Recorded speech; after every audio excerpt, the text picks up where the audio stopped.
Born into wealth and privilege, Richard Adams never knew a life where the answer was no.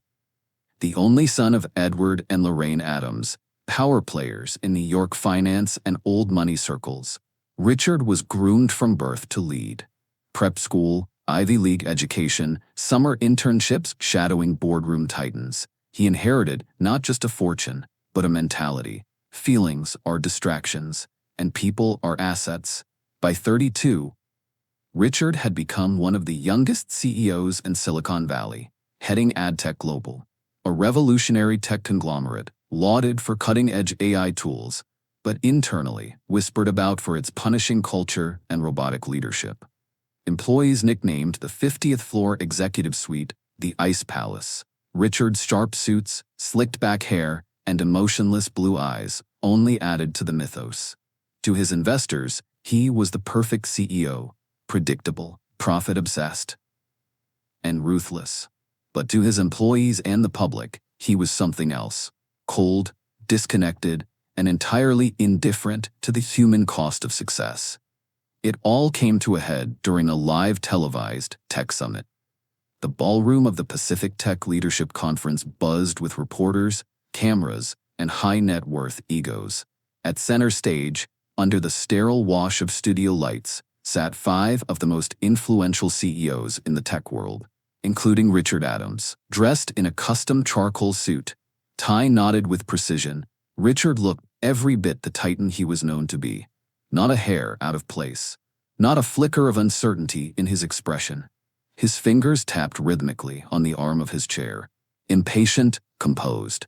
The moderator, a cheerful woman from a major media outlet, turned her attention to him with a polite smile. "Mr. Adams, as the leader of one of the most profitable AI firms in the world, what do you say to critics who argue your technology is eliminating jobs faster than society can adapt? Do corporations have a social responsibility to the communities they disrupt?"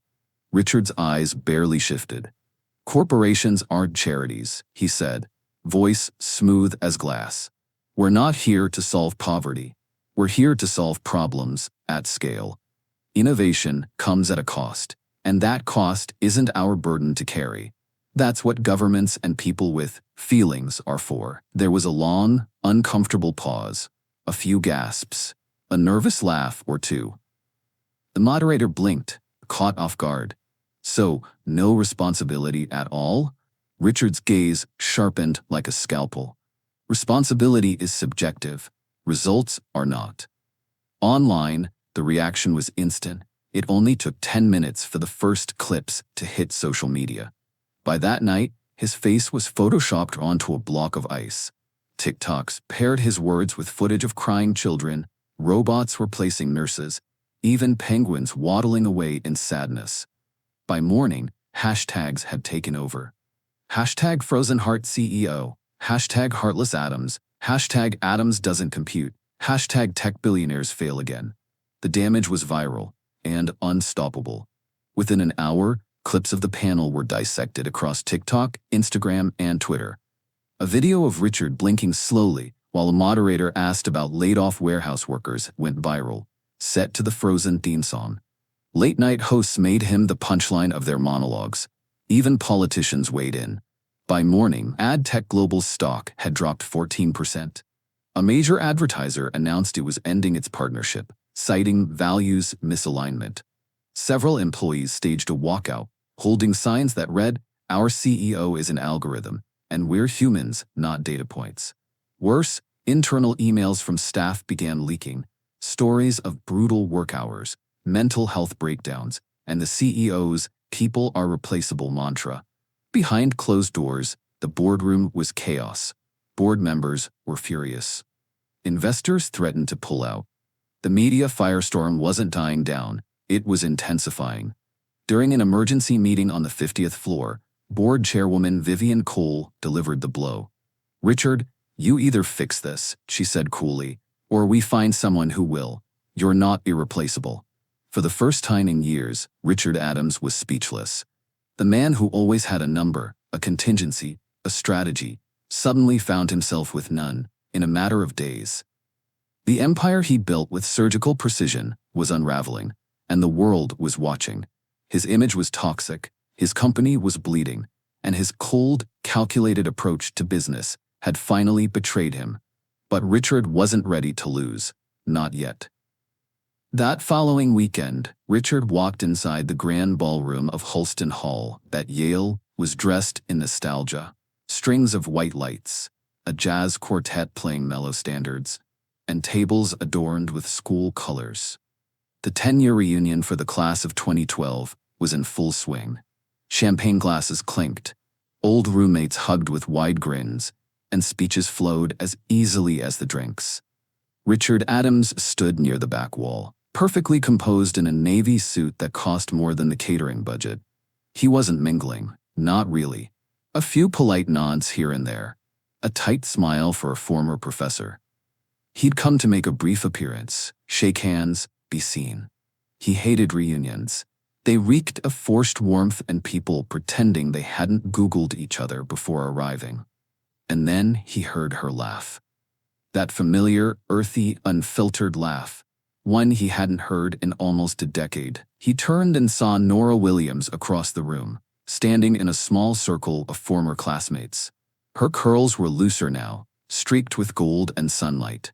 She wore a simple emerald dress, nothing flashy, but there was something radiant about her, a quiet magnetism. She was speaking animatedly, her hands in motion. And when the shelter's water heater broke in February, we literally had to boil water in kettles just to help people shower. I mean, I love a good challenge, but even I have limits. Everyone around her laughed, engaged, leaning in.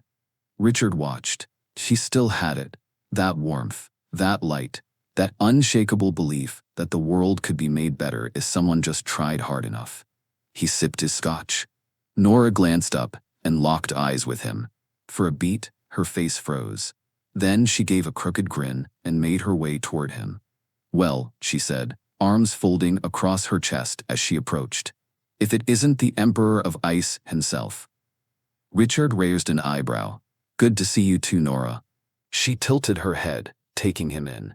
"Did you come all the way from San Francisco just to grace us with your famous, dead-eyed charm?" "Briefly," he said, sipping again. "I don't linger in places drenched in forced nostalgia." "Still allergic to emotions, I see." There was no venom in her tone, just teasing, the kind he remembered from their late-night debates, from the days when they'd spar on ethics and capitalism, and whether capitalism had ethics. "I heard about your nonprofit," he said. "Community outreach initiative, right?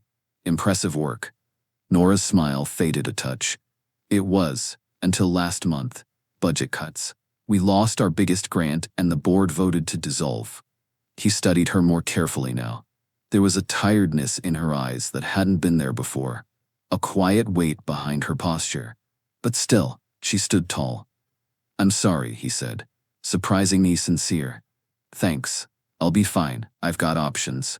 She paused, smirking. "None of them as fancy as yours, though.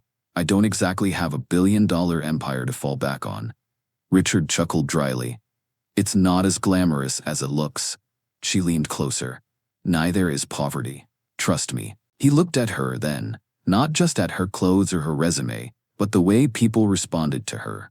How naturally she commanded a room, not with power, but with presence. An idea started forming, unwelcome, but tempting. Nora was everything he wasn't. Everything the public was begging him to become. And unlike the PR vultures flooding his inbox, she had credibility. "What if?" "Nora," he began slowly, "I have a proposal." She raised a skeptical eyebrow. "That sounds like trouble." "It might be, but it could also change both of our fortunes. Interested in hearing it?" She studied him, hard, then sighed. "If this ends with you asking me to save your cold reputation, I swear I'll throw this wine in your face. Only if you let me pay for the dry cleaning." And for the first time in days, Richard cracked a real smile. The following afternoon, Richard Adams's driver pulled up to a quiet neighborhood cafe in Brooklyn. No press, no assistants, no entourage. He sat across from Nora Williams at a corner table near the window, sipping an overpriced espresso that didn't quite mask his nerves. She, in contrast, looked perfectly at ease in jeans and a corduroy jacket, a cup of chamomile tea warming her hands. Richard, straightening the cuffs of his shirt. My company is bleeding. The board is circling like vultures. I've become the face of corporate apathy. She tilted her head. You are the face of corporate apathy. He let out a humorless breath. Which is why I need your help. She leaned back, unimpressed. I'm proposing a fake relationship, he said bluntly. A public one. You and I, dating, appearances, interviews, photos, a story that humanizes me, brings warmth back to my image. Nora blinked. You want me to be your fake girlfriend? Yes. In exchange for what, a lifetime supply of moral disappointment? He smirked slightly. In exchange for the tools to amplify what you care about. A monthly stipend, more than enough to live comfortably while you rebuild your nonprofit work. A full PR team to push your advocacy, and, if you'd like, board seats on select philanthropic initiatives I'll fund. She stared at him in disbelief. You really think this will work? I think you're respected, admired, and authentic. And I think I need someone like that standing beside me. Silence stretched between them. Her tea cooled.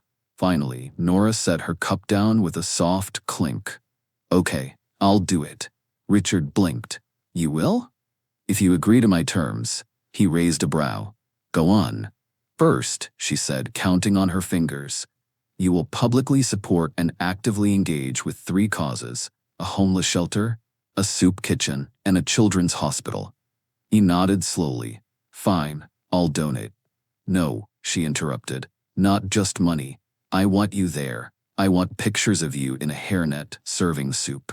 I want you reading to kids in oncology wards and hammering nails at the shelter's renovation site. That's a lot. Too much for a few headlines? He hesitated. Continue. Second, no manipulation. I control my narrative. I'm not smiling for the camera if I'm not feeling it. Fair. And third, she said, folding her arms, 6 months. No extensions, no ambiguity. When the term ends, we go our separate ways. Richard studied her for a long moment. She was sharp, firm, and clearly not the pushover he was used to dealing with. He extended his hand. 6 months, no strings. Nora looked at it. Then, with a resigned sigh, she reached out and shook it. Their hands met, hers warm, his precise. And just like that, the performance began. But neither of them realized just how real things would eventually become. Saturday morning came colder than forecasted, gray clouds stretching like warning signs over Manhattan's skyline. Richard Adams stepped out of the sleek black car in front of the Haven Table, a modest soup kitchen nestled between a shuttered laundromat and a faded corner market. He stood on the sidewalk for a long moment, staring at the chipped paint on the front door like it personally offended him. You're late, Nora called from behind, pulling off her jacket and slipping on a navy blue volunteer apron. Her curls were pulled into a bun, and her eyes sparkled, not with kindness, but with mischief. Richard checked his watch. It's 9:02. You were supposed to be here at 8:30. Welcome to community work. We show up early, not fashionably.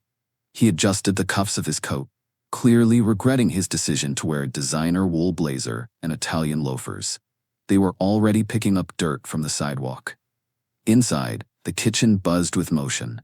Volunteers chopped vegetables. Someone cursed over a dropped ladle.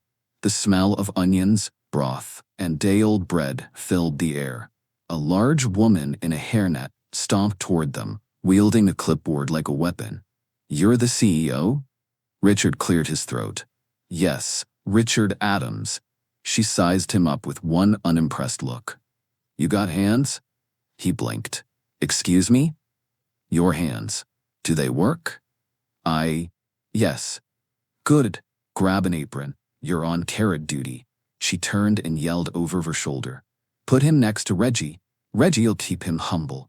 Nora handed him an apron that read, The Haven Table. All are welcome. Richard held it between 2 fingers like it was contagious. You're going to be fine, she said, tying her own with ease. Just don't start talking about quarterly earnings or profit margins, and you'll survive. I don't cut vegetables. You do today.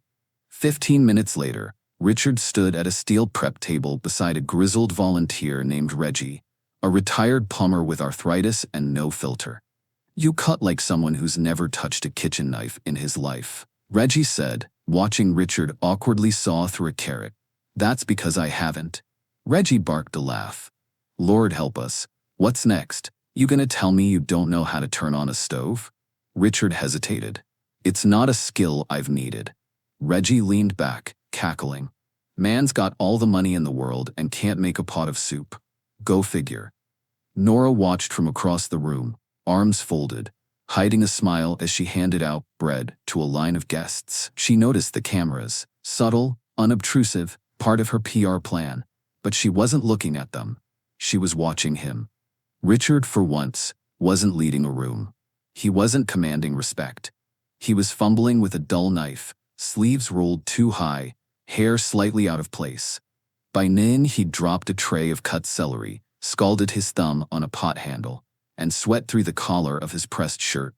Still, when the lunch bell rang and the first group of guests entered, something shifted. A little girl in a purple hoodie tugged on his apron. "Mister, can I have 2 rolls?" He hesitated. I don't know the protocol." "Please? One's for my brother. He's sick." Reggie nudged him. "They're just rolls. Big shot. Give her 2.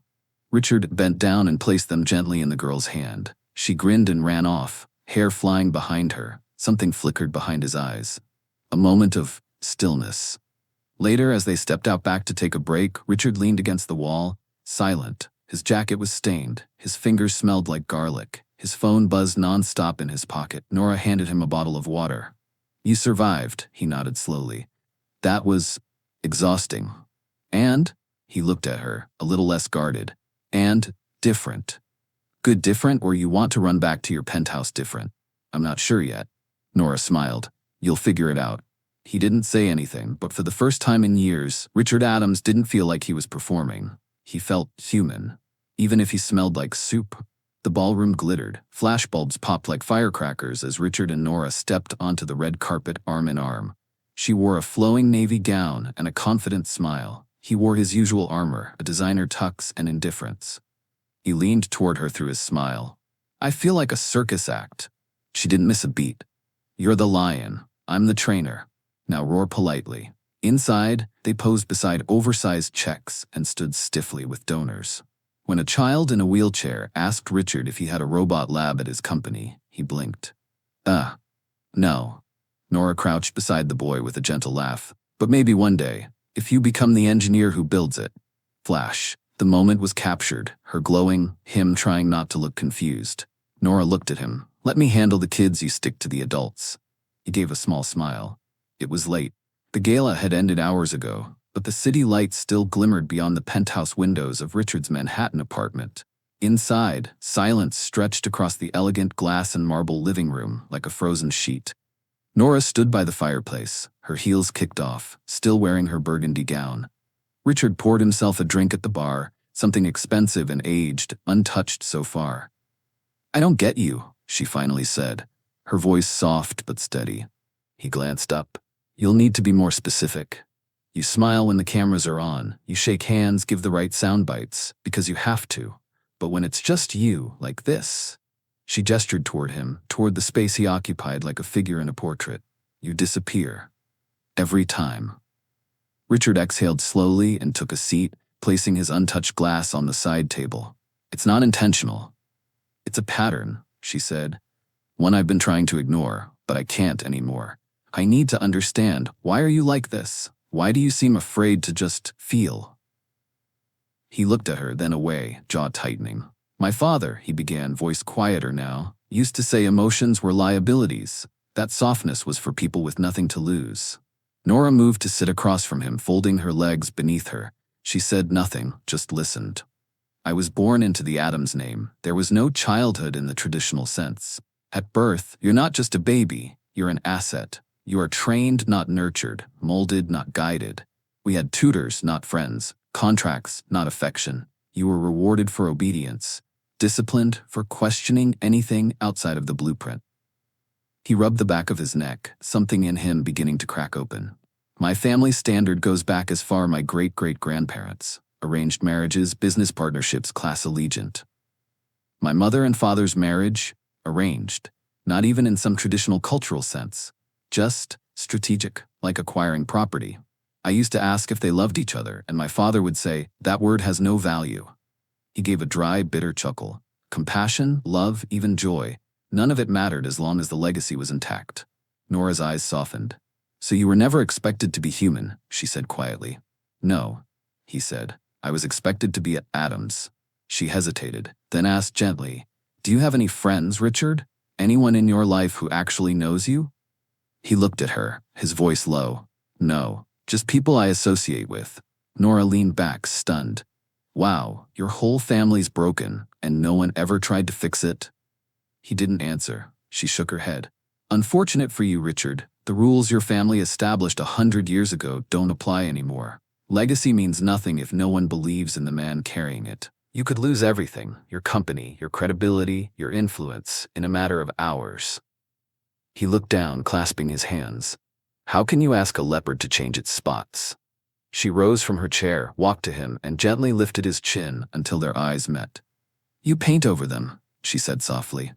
He stared at her, something vulnerable flickering behind his usually impenetrable gaze. "And if the paint washes off, then paint again," she whispered. "As many times as it takes. Because underneath all that cold training, there's still a man in there, one who wants to feel something. I see him, sometimes. You just don't trust him yet." He swallowed, his throat tight, but said nothing. Nora reached for his untouched drink, handed it to him, and clinked her glass against his. "To peeling back layers," she said. He looked at her, eyes darker than before, but not cold. "Not tonight." "To painting spots," he replied. It was a gray Tuesday afternoon, drizzling just enough to blur the sidewalks. No press, no security detail, no designer suit. Richard Adams walked alone through the same neighborhood he once arrived at, flanked by cameras and dread.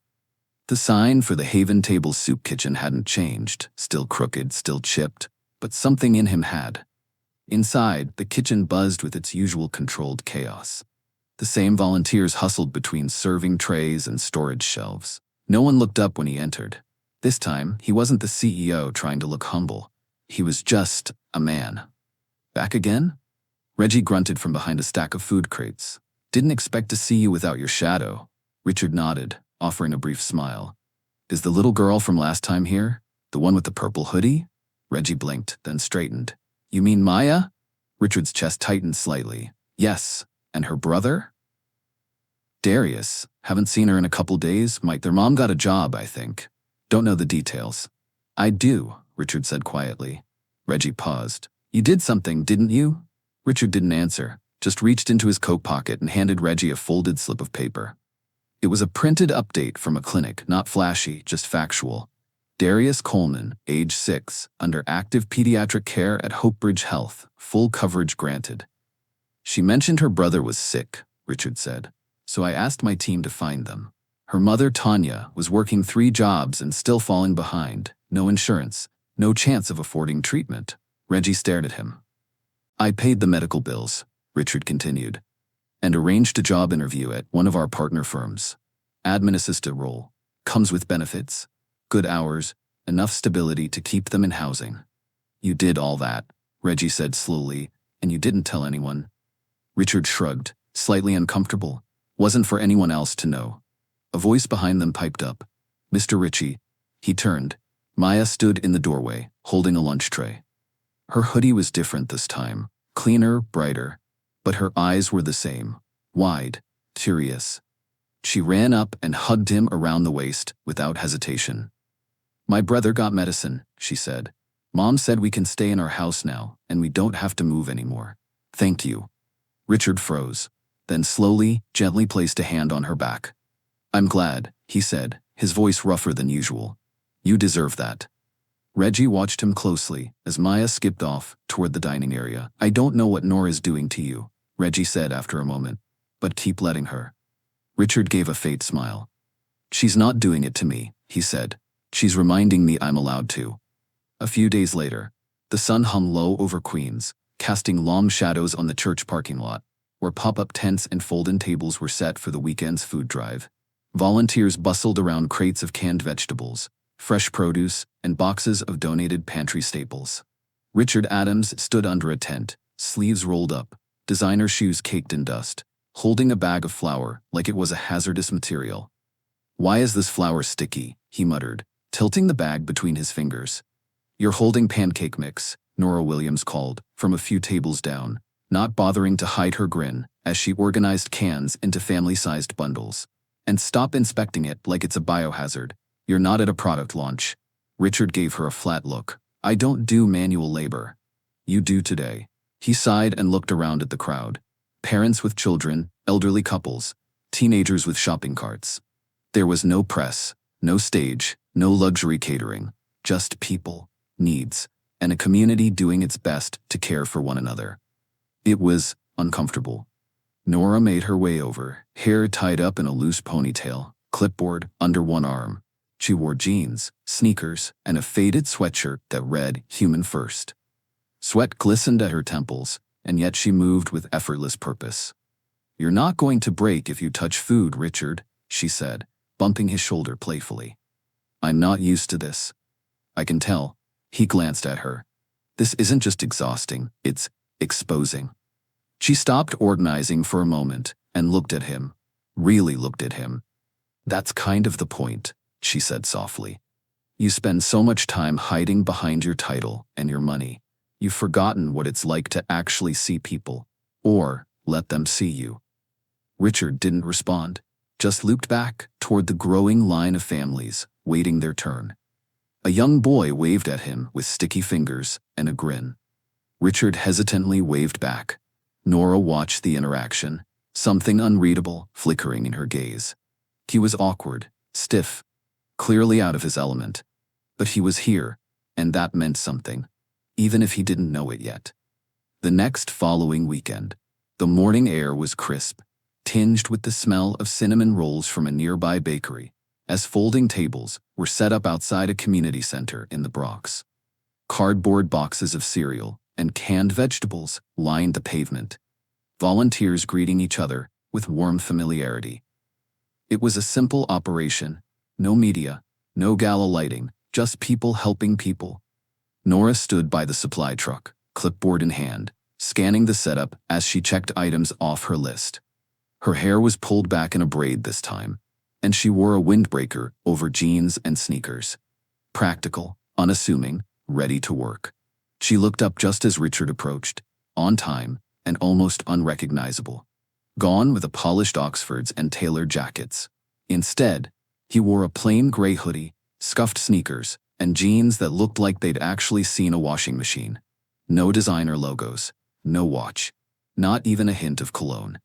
Nora raised her eyebrows, a slow grin spreading. "Well, look at you."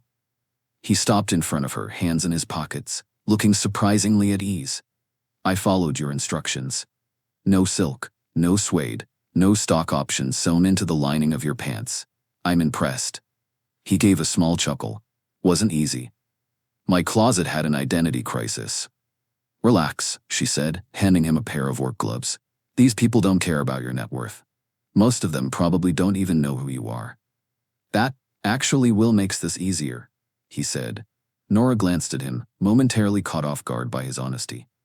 He looked around at the bustling crowd, the volunteers stacking canned goods into family boxes, the kids chasing each other near the tents. And for once, no one gave him a second glance. He wasn't the frozen heart CEO, he was just a tall guy in a hoodie, hauling cartons of rice and trying not to drop anything. They worked side by side for hours. Richard stayed focused, lifting, loading, sorting. He didn't flinch when a little girl tugged on his sleeve to ask where the apples were. And he didn't freeze when a grandmother hugged him after he helped carry her box to the car. He even smiled, a few times. Nora noticed. She didn't say anything, at first.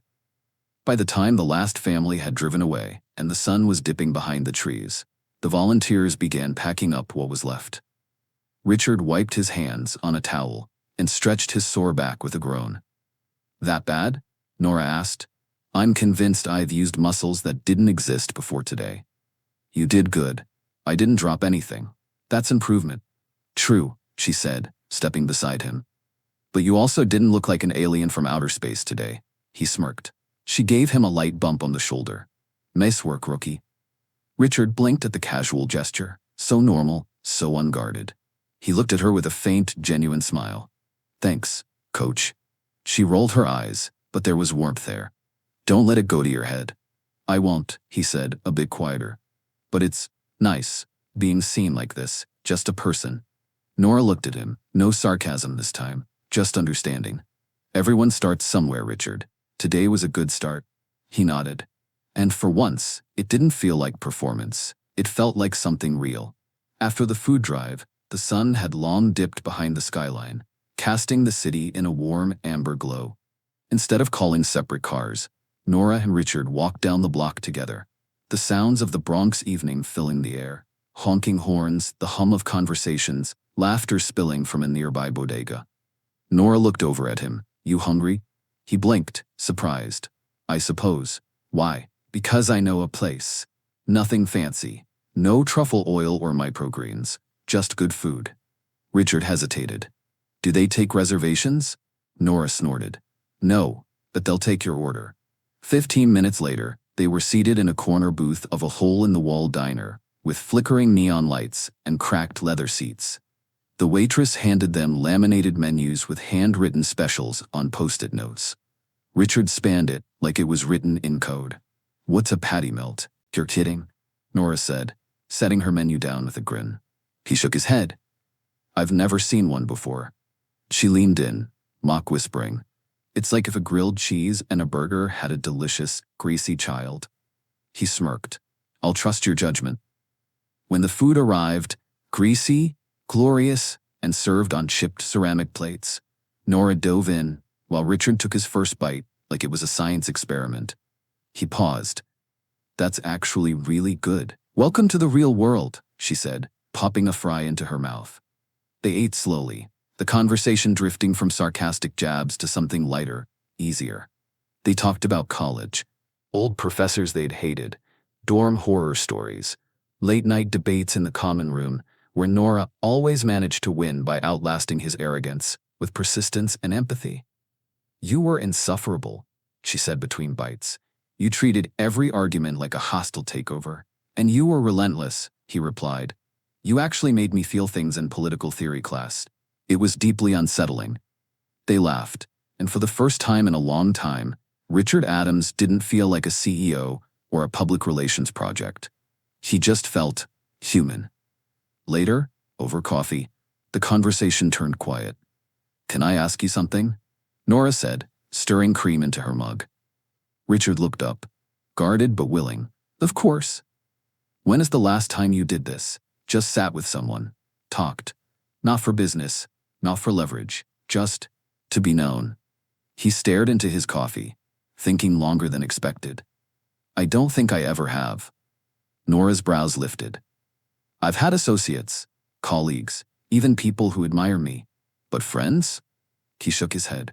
No, friendship was always seen as inefficient, temporary, a distraction. She looked at him, eyes softening. That's the saddest thing I've ever heard. He gave a small, self-deprecating smile. It's just how I was raised. Loyalty was expected, not earned. Affection was transactional. Vulnerability? Punished. Nora leaned forward, resting her elbows on the table. Well, in case no one's told you, friendship is messy and beautiful and earned, one honest moment at a time. He met her eyes, really met them, and something flickered in his chest. Not anxiety, not calculation, just connection. I'd like to try, he said quietly, being someone who has a friend. Nora smiled. Then tonight's a good start. They paid their bill and walked out into the night. No cameras, no headlines, just two people, laughing softly as Richard wiped ketchup from his sleeve with a napkin, and Nora teased him for being a burger rookie. And for the first time in his adult life, Richard Adams wasn't alone. He had someone. Monday morning in the boardroom was unusually optimistic. For the first time in weeks, AdTech global sentiment charts were in the green. Social media commentary was shifting. Not glowing, but no longer venomous. Industry blogs referred to Richard as evolving. PR firms labeled it an image recalibration with surprising sincerity. At the head of the sleek glass conference table, Richard Adams clicked through the quarterly slide deck. The room buzzed with cautious approval. Public trust is up 17%. One board member said. That's not a small number. Our partners are re-engaging, added another. One even mentioned your visit to the soup kitchen. The photo of you handing that kid a lunchbox? Gold. Chairwoman Vivian Coleman narrowed her eyes slightly. It's working. Whatever you're doing, it's turning the tide. Richard said nothing at first. Eyes flickened across the analytics. He should have felt triumphant. Instead, he felt split. The version of himself that was finally making progress was the version he'd never been allowed to be. Vivian leaned forward. Just remember, Richard, don't get too comfortable. He looked up. Excuse me? With her, she clarified. Nora Williams. She served her purpose well. But this is business. She's not your salvation. She's a means to an end. The room was quiet. Richard's jaw flexed. She's been instrumental. And temporary, Vivian said coldly. The public loves a redemption arc, but they forget quickly. You can't afford to lose focus. The board murmured agreement. Richard nodded slowly, keeping his face blank, but something in his chest tightened. The next morning, Nora's text lit up his phone as he sat in his office, staring out the floor-to-ceiling windows overlooking the city. Hey you. Great article on the food drive.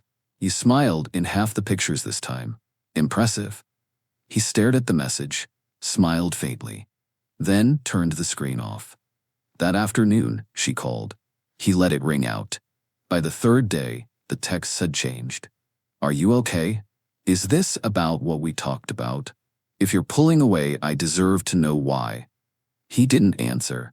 He told himself he was busy. Back-to-back meetings, Q4 projections, investor calls.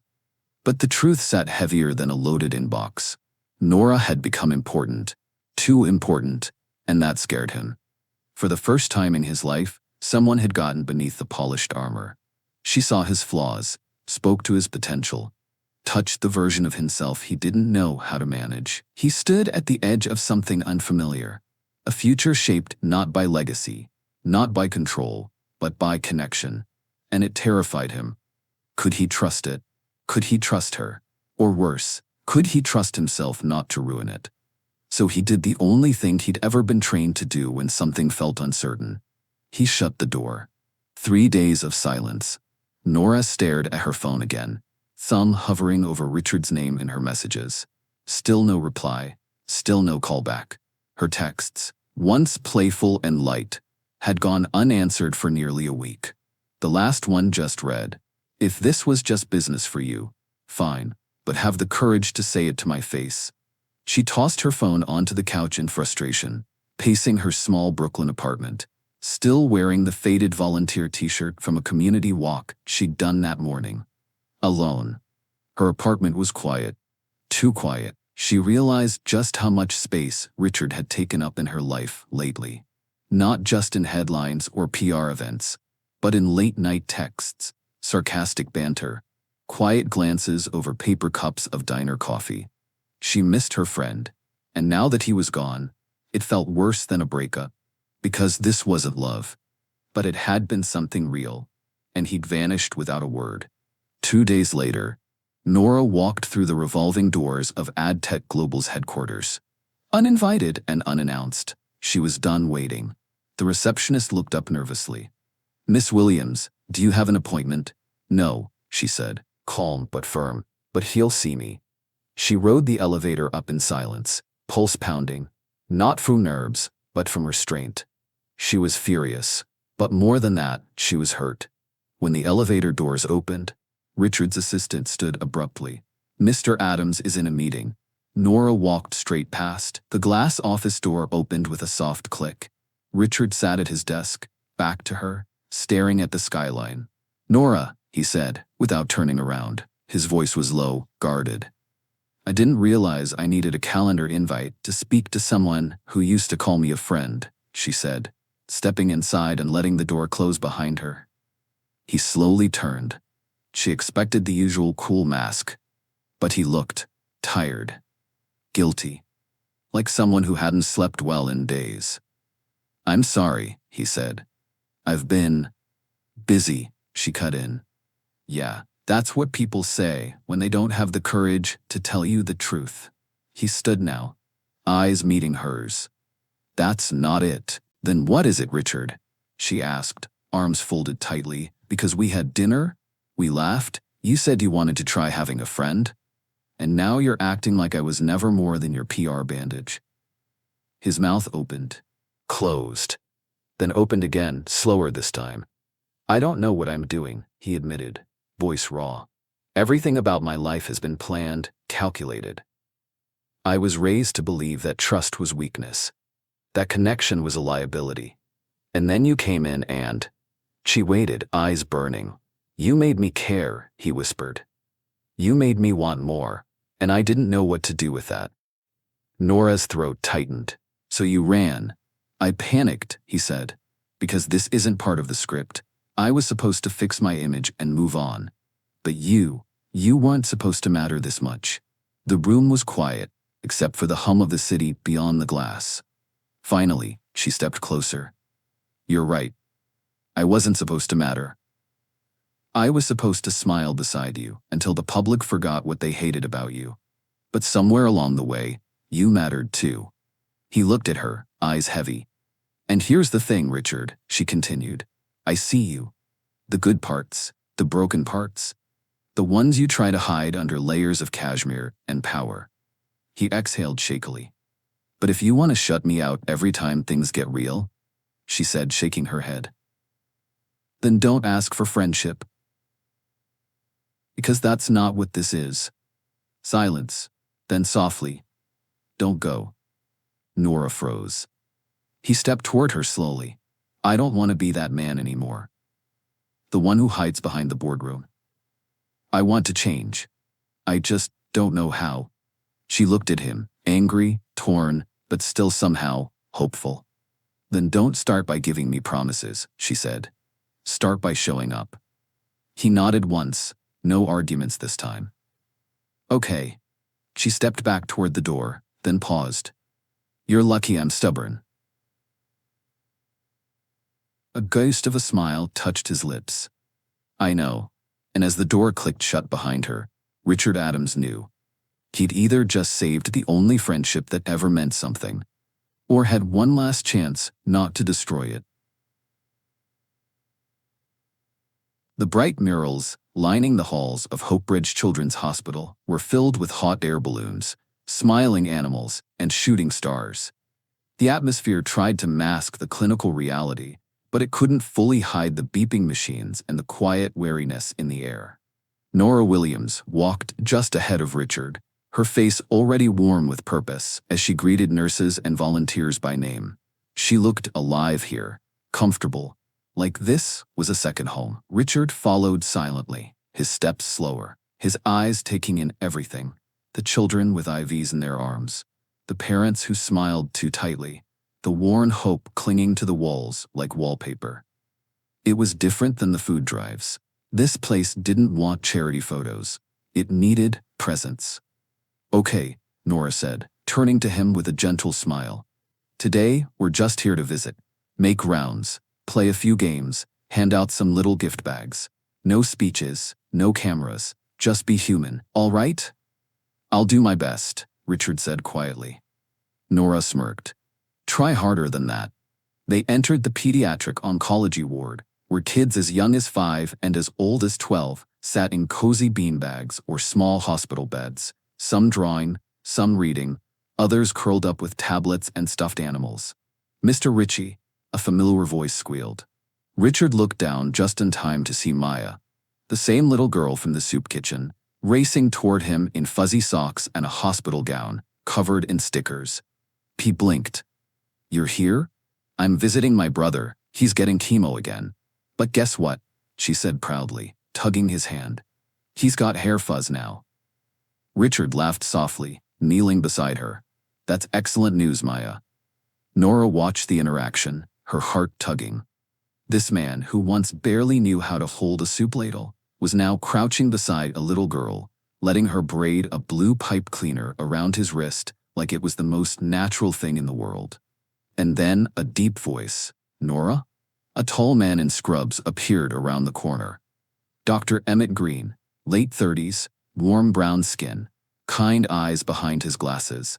Nora's face lit up. "Emmett." They hugged. A warm, familiar, easy hug. And for the first time in their dynamic, Richard felt sidelined. "Still making the rounds, I see," Emmett said with a grin. "You never change." "I try not to," she said, laughing. "You look good. The hospital's lucky to have you. I'm lucky to still catch you when you visit." Richard watched them, something unfamiliar tightening in his chest. "You here volunteering?" Emmett asked. "With Richard," she said, nodding back. "He's the one getting the crash course in human decency." Emmett chuckled, then looked at her more intently. "Actually, I was wondering, are you free for dinner sometime soon? I know we keep missing each other. But I'd love to catch up, properly." Nora blinked. "Oh, maybe." Richard didn't move. His jaw didn't clench. His posture didn't change. But inside, it felt like the floor shifted. He didn't know why it bothered him. Nora wasn't his. This wasn't real. At least it wasn't supposed to be. But watching her smile, that smile, at someone else, he hated it. Nora seemed flustered, but polite. "I'll text you," she said with a small nod. "Please do." Emmett gave her a wink before moving back down the hall. As Nora turned to Richard, he was already helping Maya up with a gentle hand. He gave no sign of discomfort. His expression was carefully neutral. "You okay?" Nora asked. "Of course," he said, already walking toward the next room. "Let's not keep the others waiting." She frowned slightly, sensing something in his voice, but didn't push. Not yet. Inside the next room, Richard sat beside a boy no older than 10, who showed him a sketchbook full of comic characters. Richard smiled, complimented the drawing, even asked questions. He was present, but inside, his thoughts kept drifting to Nora, and why seeing her with someone else had unsettled him so deeply. That night, Richard Adams sat alone in his penthouse, city lights stretching endlessly beyond the glass. The room was quiet, too quiet. He'd turned off the news, ignored his phone. His dinner sat untouched on the counter, but his mind wouldn't stop. He kept seeing Nora's smile, the one she gave to Dr. Emmett Green, the way her eyes softened, how she laughed, like they had years of shared stories between them, how naturally she fit into someone else's world. He shouldn't care. This wasn't real. They had a contract, a mutual performance, a professional exchange of warmth for salvation. It wasn't about feelings. And yet, when Emmett asked her out, something inside Richard twisted, something raw, ugly, jealousy. He knew the word. He'd read about it in psychology books, seen it in others, but never experienced it. Not like this. He wasn't used to being second in anyone's orbit. He was the sun. Others rotated around him.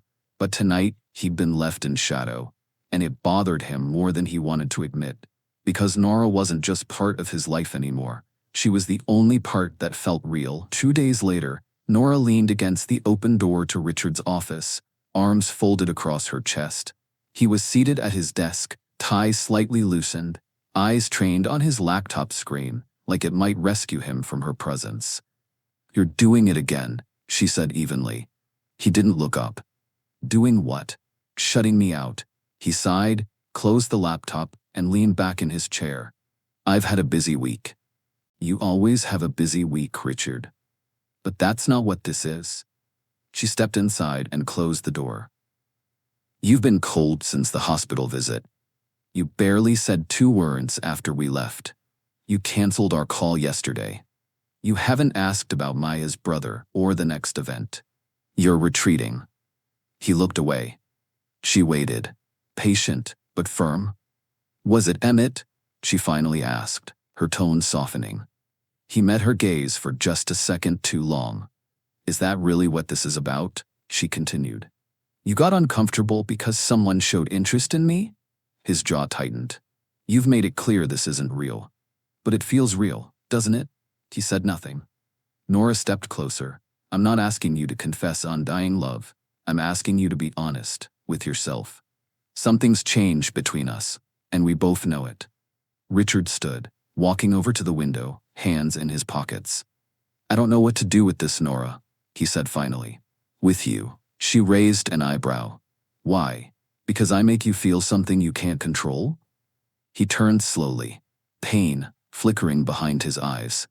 Because I care, he said, and I was never taught how to do that safely. Not without losing something. Not without being punished for it. Nora exhaled, stepping closer until she was just a foot away. You're not that boy anymore, Richard. You don't need to be afraid of feeling something. I'm not afraid of feeling, he said quietly. I'm afraid of losing it once I do. They stood there, the air thick between them. Then Nora did something simple, but grounding. She reached out and placed a hand gently on his chest. I'm not going anywhere, she said softly. But if you want me to stay, you have to let me in. He closed his eyes just for a moment and covered her hand with his. Not possessively, not desperately, just honestly. Okay, he whispered. And for the first time, the distance between them didn't feel like a performance to maintain. It felt like a wall, slowly, finally crumbling. It was a quiet Sunday evening when Nora knocked on the door of Richard's penthouse. No cameras, no PR events, no carefully curated schedules. Just two people, in the silence of their truth. Richard opened the door, surprised to see her, without warning. But he stepped aside and let her in. She looked different tonight, softer, not in her usual jeans or work clothes, but a casual burgundy sweater and simple flats. Her hair down, her eyes a little tired but clear. Do you want tea? He asked, already moving toward the kitchen. No, I won't be long, she said. He paused, turning back. Something about her tone made him focus. She walked in slowly, then stopped in the center of the living room. I went on that date. Richard's face didn't change. Not right away, but his hands slowly tucked into his pockets, like he needed to hold himself together. With Emmett, she added. Just coffee, nothing big. He nodded. You didn't have to tell me that. Yes, she said gently. I did. He furrowed his brow. Why? Because, she said, stepping a little closer. Friendship is built on trust, Richard. And if you and I are ever going to explore what this is, whatever it's turning into, we need to start there. He's quiet. Still. Nora folded her arms. But it wasn't defensive. It was just her protecting her own heart while offering him a glimpse inside. When I met you again at the reunion, this was just a job, a favor, a paycheck. And I told myself I could keep it all surface level. I've done that before. She looked up at him, eyes softer now. But you made that impossible. His throat tightened. Somewhere between the food drives, the hospital visits, and diner coffee at midnight, I stopped acting. She exhaled. But I also realize I can't build anything real with someone who disappears the second things get honest. He nodded slowly, shame flickering in his expression. I told Emmett the truth, she continued. I said my heart is confused. That I care about someone I wasn't supposed to care about. That right now I'm not available for anything more than friendship. Richard looked at her, surprised. You turned him down. She shrugged faintly. He's a good man, but he's not you. His eyes dropped to the floor for a beat, then lifted again. You told me, because you trust me. I told you, she said firmly, because I want to trust you. A long pause. Do you? He asked. She gave him a look, deep, honest, just a little scared. I'm working on it, she whispered. But if you want me in your life for real, not just in front of the cameras, you've got to show. Richard took a step toward her, closing some of the space between them. He didn't reach for her hand or try to make a grand gesture. Not yet. But his voice, low and steady, carried something new. Sincerity. Then let's start there, he said. With trust. And friendship, she added. He nodded. And that. They stood in the quiet for a long moment. And though no lines were crossed, and no promises were made. Something shifted, not toward romance, not toward strategy, but toward something real. The executive boardroom at AdTech Global was unusually tense. The polished oak table reflected the strained expressions of the board members seated around it. Quarterly profits were solid, investor confidence was improving, and public perception was on the rebound, thanks to Richard's slow-burning transformation. But today's meeting was different. A controversial deal was on the table. The proposed Aegis Tech acquisition, a smaller AI company notorious for automating thousands of service jobs in underdeveloped regions to boost profits. Technologically impressive, ethically murky. The board loved the numbers. The shareholders salivated over the margin projections. Everything pointed to yes. Except for Richard. Seated at the head of the table, he silently flipped through the glossy presentation slides. Graphs, forecasts, market reach, and a quiet ache in his chest. He remembered the food drives, the shelter, Maya's smile, Darius's IV drip, the mothers and fathers barely holding it together in soup kitchens, while systems optimized for efficiency erased their livelihoods. He remembered Nora's voice, weeks earlier, saying, "The legacy your family built doesn't work anymore, not in this world. You can lose everything in hours if you're not careful or conscious." Richard? Chairwoman Vivian Coleman pressed, raising a brow. "You've been quiet. Are we greenlighting this?" He looked up slowly. "No." Silence. Whispers. Shuffling of papers. Vivian leaned forward. "Excuse me?" "I said no," Richard repeated calmly, folding his hands. "We're not acquiring Aegis Tech." One of the directors scoffed. "Richard, do you realize the cost of walking away from this?" "I do. Financially, it's a loss." Vivian's eyes narrowed. "Then explain why you're tanking a lucrative opportunity." He met her gaze, clear and unwavering. "Because I'm not going to profit off other people's suffering. We've spent the last 3 months trying to prove we care about communities, not just bottom lines. If we buy them, we lose every ounce of credibility we've earned, and more importantly, I lose my integrity." Murmurs of disapproval rose from around the table. "Since when did you start making decisions with your heart?" one board member muttered. Richard's voice was low but firm. "Since I started listening to it." The room fell quiet again. Vivian exhaled slowly, masking her displeasure. "You understand this will spark shareholder unrest. Let it. You're risking your position." "I am not interested in building an empire that can't stand on principle," he said. For a brief second, no one knew how to respond. And for the first time in his career, Richard Adams stood alone, not for profit, but for purpose. That night, Nora met him at their usual cafe, her eyes curious, as he sat across from her looking lighter. Still tired, still serious, but different. "I heard about the boardroom bomb," she said, sipping her tea. "You're officially trending again. Am I being roasted or respected?" "Bit of both," she smirked. "Depends on which side of the moral compass people live on." He smiled faintly. "I said no to the deal." She raised her brows. "You turned down a billion-dollar acquisition?" "I did." "Why?" He leaned forward, voice softer now. "Because I knew what it would cost," he said.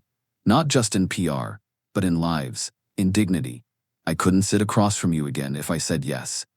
Nora blinked, caught off guard. "You influenced me," he added, "more than you know. You didn't change me. You reminded me that I could change.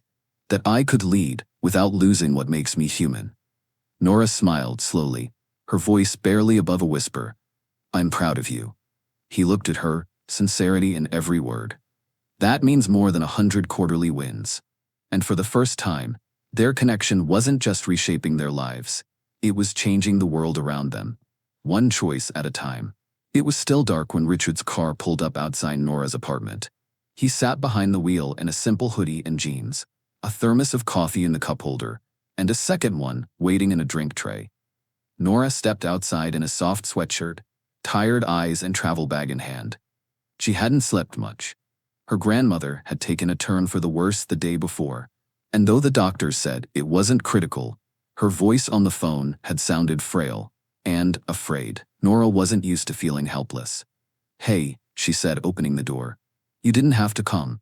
"I know," Richard said quietly, offering her the second thermos. "But I wanted to." She hesitated, then slid into the passenger seat. "Thank you," she said, her voice almost breaking. A drive down the coast was quiet, the kind of silence that felt heavy with meaning, but safe. Nora occasionally rested her head against the window, staring at the waves crashing in the distance as they passed beach towns and fog-tipped cliffs. About an hour in, she murmured, "She practically raised me, you know." Richard glanced over. "My parents were always working. Grandma June was the one who taught me how to cook, how to garden, how to feel. She'd hum old soul songs while hanging laundry and say things like, 'A woman's love and her cornbread both need time to rise.'" Richard smiled faintly. "Wise woman." "She's soft," Nora added. "Gentle in a way that makes you feel like the world can't touch you if she's near." He said nothing, just kept driving. But the way his grit softened on the wheel said more than words. The cottage sat nestled against the rocky coast. The yard filled with wild lavender and the sound of seagulls circling in the distance. Nora and Richard walked up the porch steps together. The door opened before they could knock. "Baby," Grandma June said, her voice hoarse but warm. She was thinner than Nora remembered, wrapped in a knitted shawl with soft eyes and a tired smile. Nora dropped her bag and embraced her tightly. "You didn't tell me it was this bad." "I didn't want to worry you," June whispered. "Besides, you always come when it matters. You're like your granddaddy that way." Richard stepped back, giving them space, but Jin's eyes flicked to him. "And who's this tall, quiet man standing on my porch like he's afraid of my judgment?" Nora smiled through her worry. "This is Richard. He's a friend." June narrowed her eyes. "You got that look in your eye, girl. That I didn't mean to care, but here we are look." Nora blushed. Richard looked like someone had just set him on fire with a knowing smile. "Pleasure to meet you, ma'am," he said, stepping forward and shaking her hand gently. "Manners too? Lord, she finally found a decent one." Nora and Richard sat on the porch swing, a blanket around her shoulders, the sound of waves crashing softly in the distance. "She's resting," Nora said, leaning her head back. "She's strong," Richard replied. "She's everything good in me," she whispered. He looked at her. "Then I'm glad I met her." She turned to him, eyes misty. "I didn't expect you to come today. Not like this." "You needed someone," he said. "And I wanted to be that someone." She swallowed hard. "You're not the man I met at that reunion," she said quietly. "No," he admitted. "I think maybe I'm starting to become the man I was supposed to be." She didn't say anything for a while. Then she leaned her head against his shoulder. He didn't move, didn't speak, just let her rest there, like the waves below, steady and real. And in that moment, nothing about their connection felt complicated. It just felt true. Richard had only planned to stay one night at the coast, but he ended up staying through the next day, helping fix a squeaky screen door with Grandpa Jack's old tools, peeling vegetables in the kitchen under Grandma June's gentle supervision, and listening to stories from Nora's childhood that made him see her in a new light. But eventually, duty called. "I have to get back to the office," he said that evening, standing in the doorway with his jacket folded over his arm. Nora walked him out to the car. The sun was setting over the ocean, the sky painted in streaks of coral and violet. "I'll stay a few more days," she said. "She needs the company. She won't say it, but I can see it." "I understand," he said, then hesitated. "Will you let me know how she's doing?" Nora gave a soft smile. "I'll text you every morning." He nodded, then added quietly, "Call me at night, too, if you can." Her smile deepened. "I will." They didn't hug, didn't linger, but their eyes held something that hadn't been there before, something they weren't ready to name. Every night that week, Nora's phone rang around the same time. Richard. Sometimes the calls were short, just a quiet check-in, asking how Grandma June was feeling. Other times they stayed on the line for nearly 2 hours, talking about everything from Nora's childhood summers to Richard's first failed business pitch at 19. Once, he asked, "Do you miss the city yet?" She paused. "A little, but I think I miss you more." Silence. Then, softly, "Yeah, me too." They didn't say it again, but they didn't need to. On the 6th day, June returned from a routine checkup with a gentle smile. "Nora, that friend of yours, Richard, he made arrangements for a full-time home nurse. Said it was a personal thank you for raising someone extraordinary." Nora blinked. "He what? Came through while you were out picking up groceries. Said not to make a fuss." Nora sat down on the edge of the couch, heart swelling. This wasn't about optics or PR. It was him, showing care in the only way he knew how. Quietly, generously. On Saturday evening, a black car pulled up to the coast cottage. Richard stepped out, wearing a tailored black tux and a soft expression that didn't match his usual armor. Nora stepped onto the porch, in a long, soft blue gown that matched her eyes and her calm. "You clean up well," he said, hands tucked in his pockets. "So do you," she smiled. "She's inside." She insisted on saying goodbye. They walked in together. June, now sitting comfortably in her chair with her new nurse nearby, opened her arms wide. "You too, come here." Richard blinked. "Me too? Don't be ridiculous, boy." "Of course you." Nora laughed as her grandmother pulled her in first, whispering something into her ear that made her smile softly. Then she turned to Richard, who knelt gently at her side. June cupped his face with weathered hands, then pressed a kiss to his cheek. "Thank you," she said, "for loving my girl, even if you haven't figured it out yet." Richard's chest tightened. No one had ever said that to him. No one had touched him like family, without expectation or performance. Just warmth. He rose slowly, stunned by the feeling. Loved him? He looked at Nora. She looked at him, and neither said a word, because everything they didn't say was already there. The gala was held at a glass-walled museum downtown, glittering with chandeliers and the sound of clinking champagne glasses. It was one of the year's most high-profile charity events, and AdTech Global was a headline sponsor. The red carpet buzzed with flashing lights, reporters, and onlookers calling out to the usual parade of executives and celebrities. Then came Richard Adams and Nora Williams. He offered her his arm. Unlike before, it wasn't stiff or performative. It was natural. Nora, elegant in blue satin and silver heels, moved with calm confidence. Her smile wasn't calculated. Her hand rested gently over his forearm, not out of duty, but comfort. The cameras went wild. Reporters shouted questions. "Richard, is this the woman who softened the frozen heart CEO? Nora, you've become quite the public favorite. Any future plans with AdTech? You two look more than business partners tonight." Richard didn't flinch. He didn't freeze or give his usual non-answers. Instead, he looked at Nora and said, "She's the reason I'm here tonight, in every sense." A murmur spread through the crowd. Nora's breath caught, but she didn't correct him, because it was true. Inside the venue, they made the rounds, shook hands, took photos, greeted sponsors. But every time Richard spoke to someone, his eyes would flick to Nora, as if she anchored him, as if she mattered more than the entire evening's agenda. And people noticed. A venture capitalist whispered to his date, "That's not just a PR move anymore." A journalist tweeted, "Tonight, the real story isn't the gala.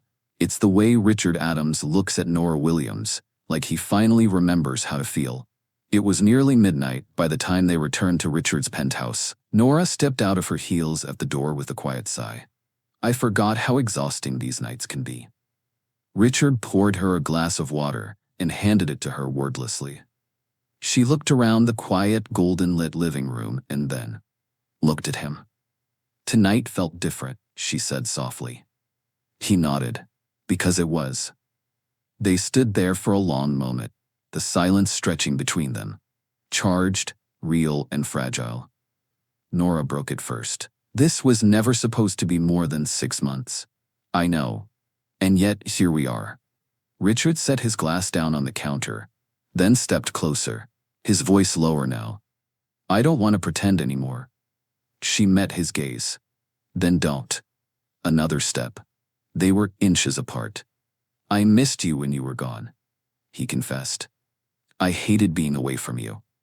I didn't know how to say it, so I called instead of texting. Because hearing your voice made things easier.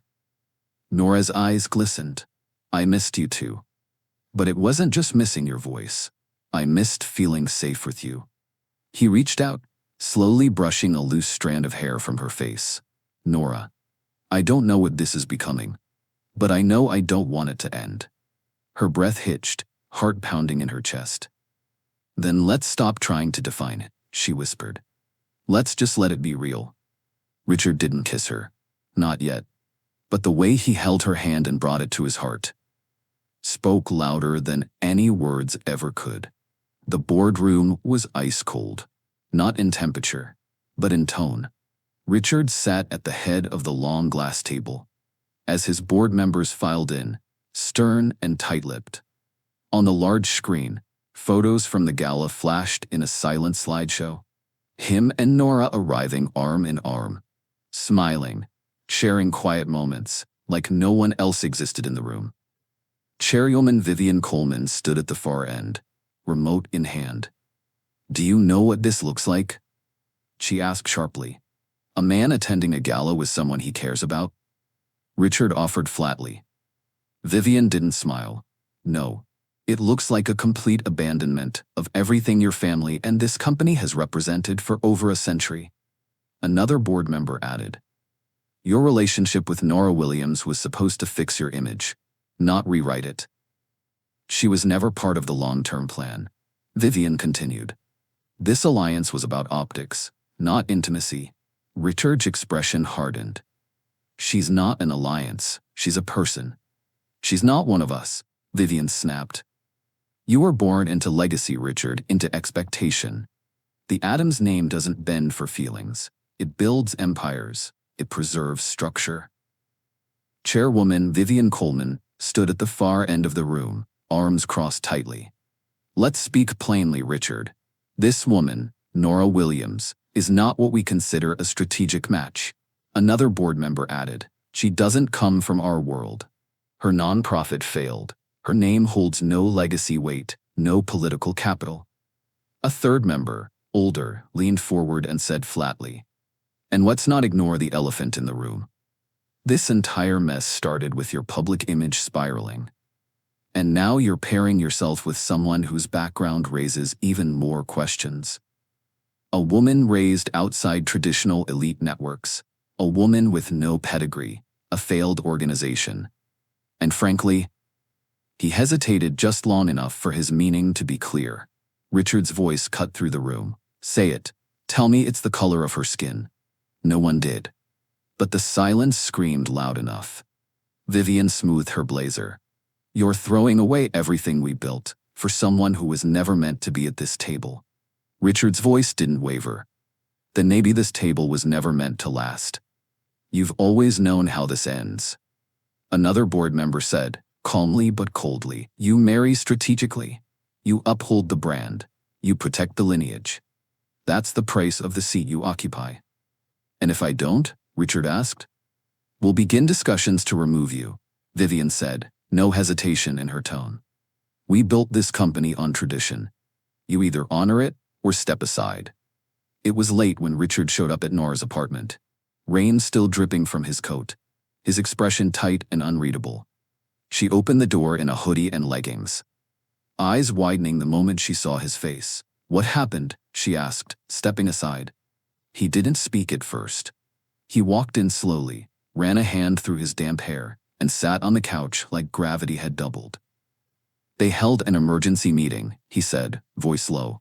The board. Nora's breath caught. What did they say? He looked up at her, jaw clenched. They said you weren't fit to stand beside me. Her stomach turned. Because of what? My nonprofit? My lack of wealth? He nodded. That, and more. She stared, not needing him to say it. She knew. My background, she whispered. Because I didn't grow up on golf courses and trust funds. Because I'm a black woman who doesn't fit their profile of a power wife. His silence confirmed everything. Nora sat down across from him slowly, arms folded tightly over her chest. "They really said all that?" she asked, voice quieter now. "To you, in that room?" "They tried to dress it up," he said. "Call it tradition, strategic optics, but it was what it was." Nora swallowed hard, blinking fast. "Wow, I am sorry," he said, voice cracking. "I should have told you sooner." "No," she said, sitting taller. "Thank you for telling me it all." He looked at her like she might walk away, but she didn't. Instead, she reached across the space between them and took his hand. "I'm not shocked," she said. "I've lived in rooms like that, where my presence made the air tense. But it still hurts. Not because they said it, but because they think it matters." Richard's grip tightened around her fingers. "It doesn't. Not to me." "I know," she said softly. "And that's why I'm still here." He exhaled slowly, relief flashing in his eyes. "I've spent my life being too much for some rooms, and not enough for others," Nora said. "But I will never shrink for anyone, especially not for people who define worth by skin, status, or stock prices." Richard leaned forward, forehead resting against hers. "You don't have to change for them." "I won't," she whispered. "But if you're standing beside me, you better be damn sure you're not afraid to make enemies." He smiled. "I already have." "I'm proud of you," she said.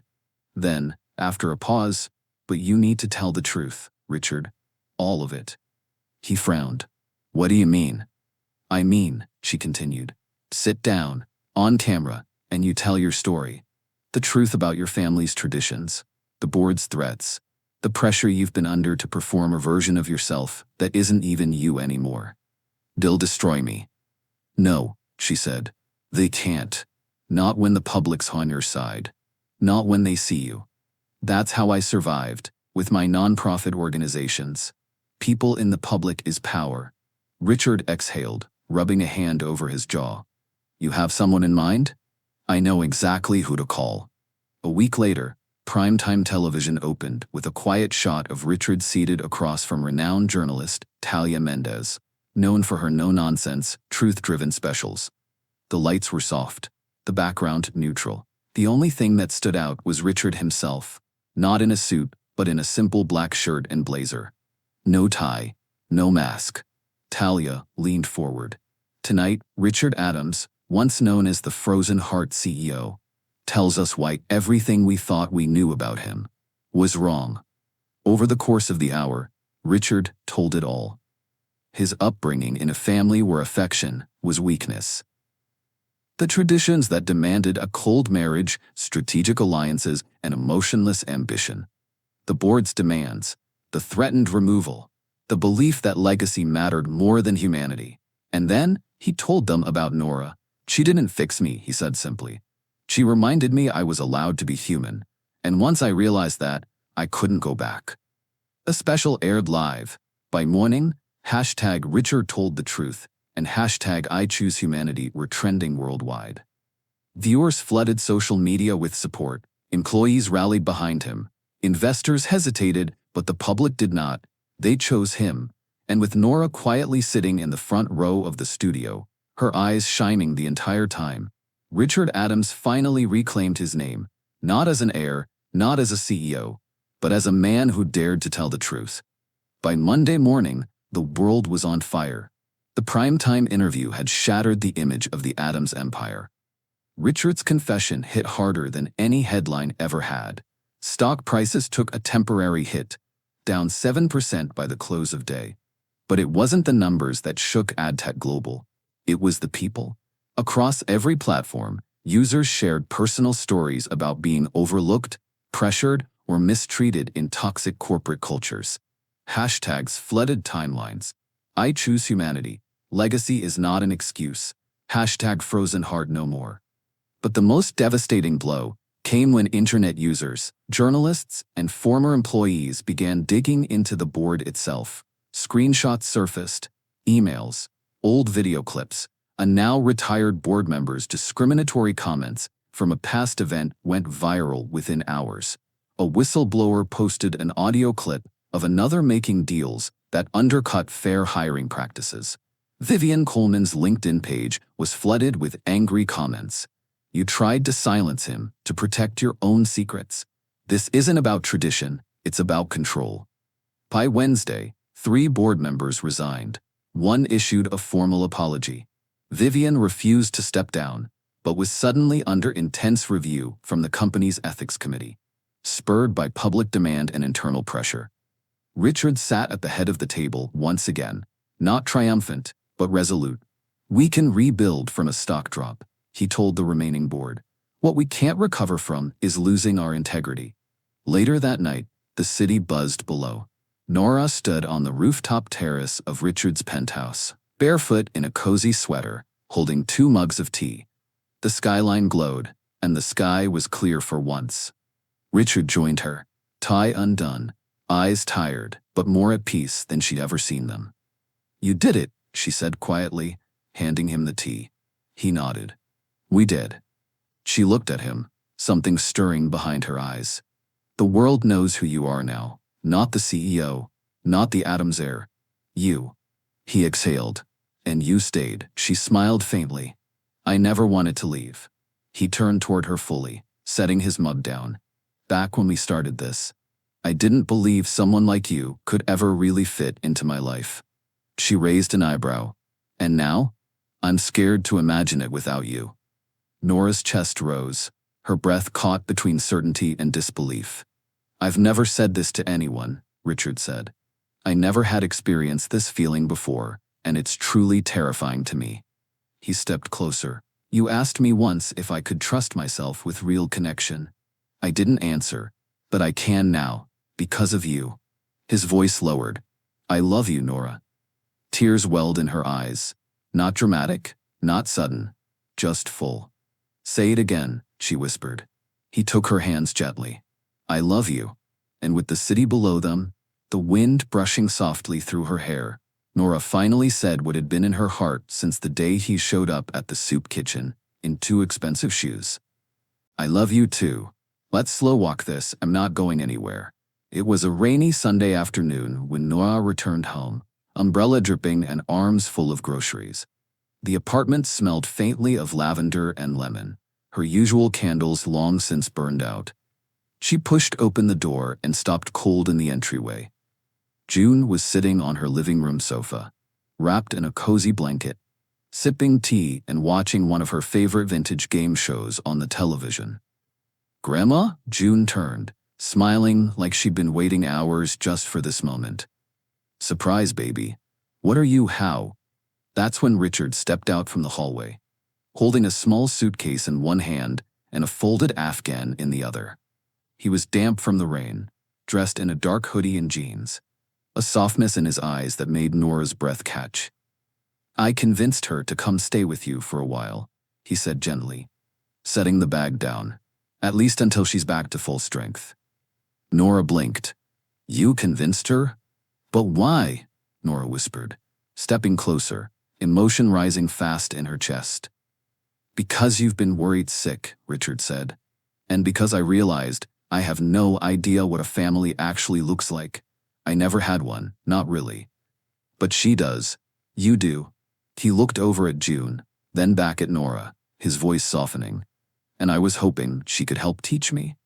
Nora's heart clenched, not because it hurt, but because it had never felt so full. She crossed the room without thinking, stood in front of him, and looked into his eyes, those cool, unreadable eyes that now shimmered with something fragile. You did this for me? She asked, her voice a whisper. I did this for us, he said, because I'm building something new, and it starts with knowing what love looks like. She reached up, her hands cupping his cheeks as if to make sure he was real. And then, without hesitation, Nora kissed him. Slow, sure, and deeply felt. There was no audience, no contract, just the woman who had cracked open his frozen heart, and the man who finally let it fall. When they parted, she saw it in his eyes, tears he wasn't hiding. You okay? She whispered, brushing a thumb beneath his eye. He nodded slowly, resting his forehead against hers. "No one's ever loved me like this," he said, his voice breaking. She smiled through her own tears. "Then let's show you how it's done." Across the room, June turned the TV volume up just a little, pretending not to watch with a proud smile tucked behind her teacup.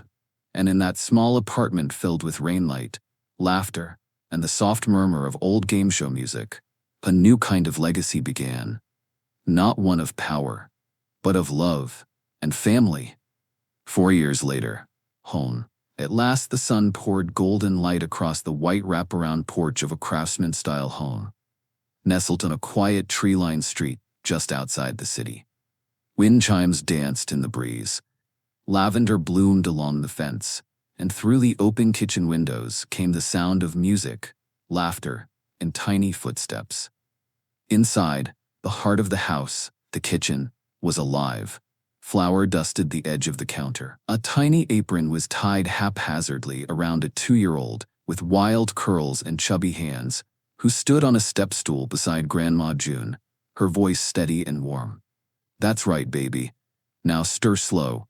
You want that batter smooth, not angry." "I'm stirring slow, Gigi," the little girl beamed, her small arms wobbling as she dragged the wooden spoon in a wide circle through the yellow cornbread mix. From the doorway, Nora leaned against the frame, smiling. Her curls were shorter now, her eyes still full of light, her hands resting gently on a small baby bump beneath her soft cotton dress.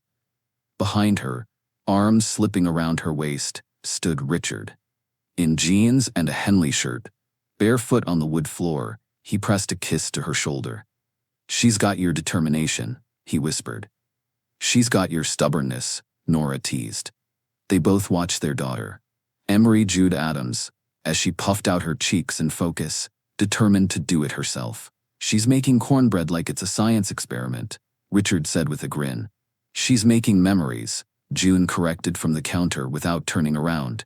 "Same thing, when you do it with love." Richard stepped forward and gently wiped a bit of flour off Emery's nose. "Gigi, Daddy's messing up my cornbread." "I am not," he laughed. "Yes, you is." Nora leaned over and kissed his cheek. "You two sound delightful." Later that evening, the family sat on the back patio under a canopy of string lights. Emery snuggled in Richard's lap, nibbling a small square of the finished cornbread, while June rocked slowly in her chair, humming an old tune.